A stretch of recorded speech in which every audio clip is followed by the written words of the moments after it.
Ce pays doit changer. Et il va changer. Les lois doivent être dures pour tout le monde. Et c'est ça la Ve République. Mais que la loi s'applique à tout le monde. C'est ce que nous voulons. Que la loi s'applique à tout le monde. Et même aux politiciens. Oui. Et même aux politiciens. 6. La gouvernance et les institutions. Un État plus efficace. Une justice indépendante. Et une gestion saine et transparente sont essentielles pour notre nouvelle République.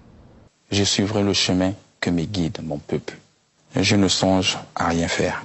Il y a une justice qui fera son travail. Le procès aura lieu et il sera équitable. Il y a des preuves dans le dossier chez le juge d'instruction. Laissez la justice faire son travail. Avez-vous vu un général qui a peur de quelqu'un? Mesdames, Messieurs, chers compatriotes, bonjour. J'aurais voulu ne pas intervenir sur ce qu'il est désormais convenu d'appeler l'affaire de la libération de Sylvia Bongo et de son fils. Mais c'est difficile de faire l'impasse sur une telle pantalonnade. Bon, je ne vais pas ajouter ma voix à celle de ceux qui se sont exprimés avec beaucoup de talent pour certains, pour dénoncer cette humiliation pour notre pays. Mais quand même, je vais juste insister sur 2 ou 3 points.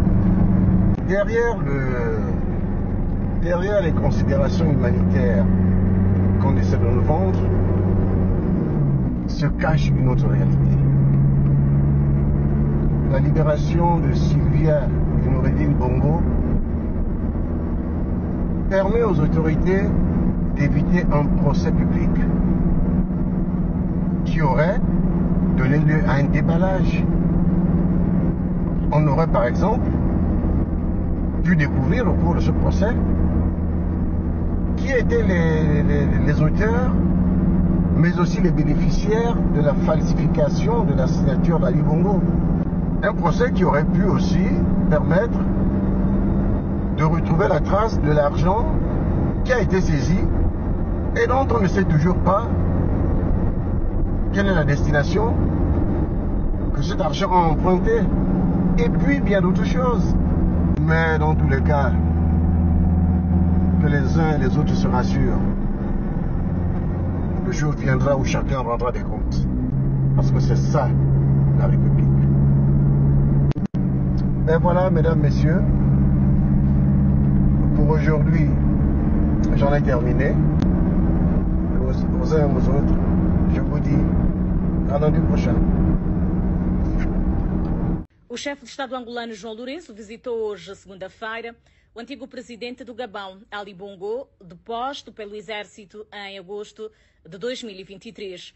O encontro de cortesia ocorreu no quadro da visita oficial de há algumas horas que o estadista angolano efetua ao Gabão a convite do seu homólogo gabonês, Oligui Nguema, que tomou posse no dia 3 do corrente mês.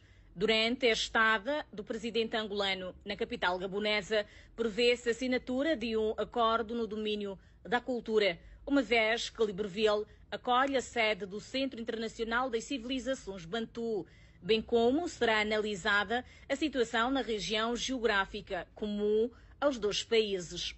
As relações diplomáticas entre a República de Angola e o Gabão foram vincadas no dia 24 de maio de 1982, a data em que o primeiro embaixador angolano naquele país, Dom Bele Mbala Bernardo, apresentou as cartas credenciais ao então presidente da República do Gabão, Omar Bongo Ondimba.